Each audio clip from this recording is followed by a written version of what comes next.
নমস্কার বন্ধুরা, আজকে আমি তৈরি করব ধনিয়া পাতার চাটনি। তো ধনিয়া পাতাগুলো আমি খুব ভালো করে ধুয়ে নিয়েছি আর একটা মিক্সারের বাটিতে নিয়ে নিয়েছি। তো এখন দিচ্ছি এর মধ্যে আদা, দিচ্ছি দুটো কাঁচা লঙ্কা।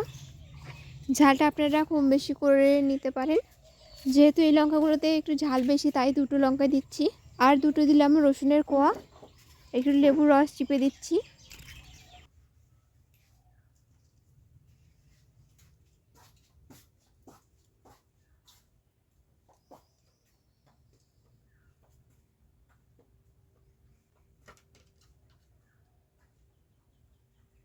এখন এর মধ্যে দিয়ে দেব পরিমাণ মতো লবণ।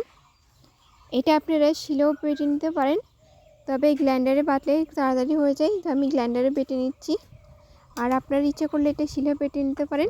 এটা খুব ভালো করে পেস্ট করে নিয়েছি। তো আমি এখন একটা বাটিতে ঢেলে নিচ্ছি। এটা আপনারা ভাত, রুটি, পরোটা, ইডলি এইসব দিয়ে খেতে পারেন, খেতে দুর্দান্ত লাগে। এছাড়া মুড়ি দিয়ে মেখে খেতেও কিন্তু ভীষণ ভালো লাগে। আমি এটা বাটিতে ঢেলে নিচ্ছি।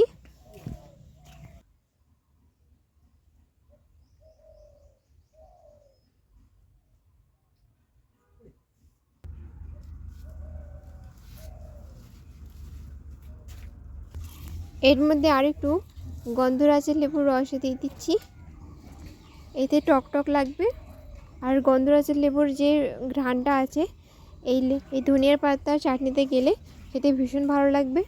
তো দেখতে পেলেন কত সহজে আর কত কম সময়ে হয়ে যাচ্ছে ধনিয়া পাতার চাটনি। এই যে দেখুন কত সুন্দর মিহি করে বাটা হয়েছে। তো এইভাবে আপনারা বানিয়ে নিতে পারেন ধনিয়া পাতার চাটনি, খেতে ভীষণ ভালো লাগবে।